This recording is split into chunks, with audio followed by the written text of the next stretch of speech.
nasa hot seat ngayon ang aktres na si Nadia Montenegro.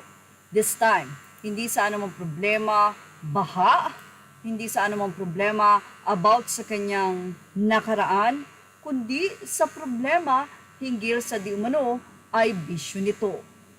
Si Nadia Montenegro ay nagtatrabaho sa office ni Senator Robin Padilla. Si Nadia Montenegro ay isa sa political officer ni Senator Robin Padilla.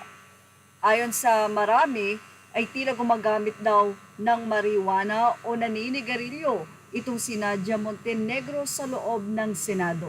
Ito'y base na rin sa nasabing incident report ng Office of the Sergeant at Arms hinggil sa sumbong na may malakas di umano at kakaibang amoy na kahawig ng marijuana mula sa mga latest comfort room malapit sa Senator's Extension Offices sa Senado.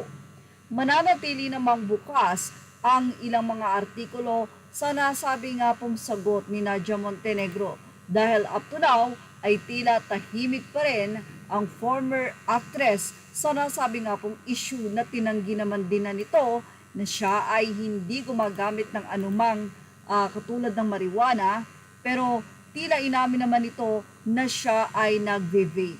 Ilang netizen naman ang nagsabi kay Nadia Montenegro na sana nga daw ay kahit vape ay huwag gawin ito dahil isa rin yun sa masama sa kalusugan. Lalong-lalo na nga at may history din naman ng sakit itong si Nadia Montenegro. Ilang mga netizen ang medyo disappointed kay Nadia. Well, sabi naman ng iba, buhay niya yan. Kaya lang, huwag naman sana sa panahon ng siya ay nagtatrabaho, especially sa office ng Senado.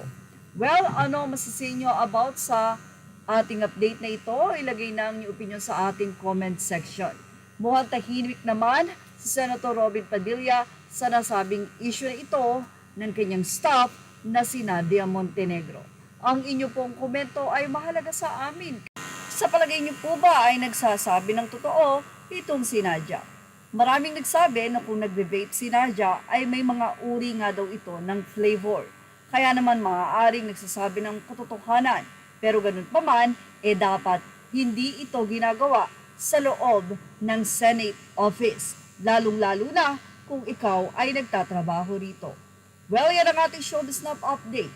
Images are all credit to the rightful owners. Please like, share, and subscribe.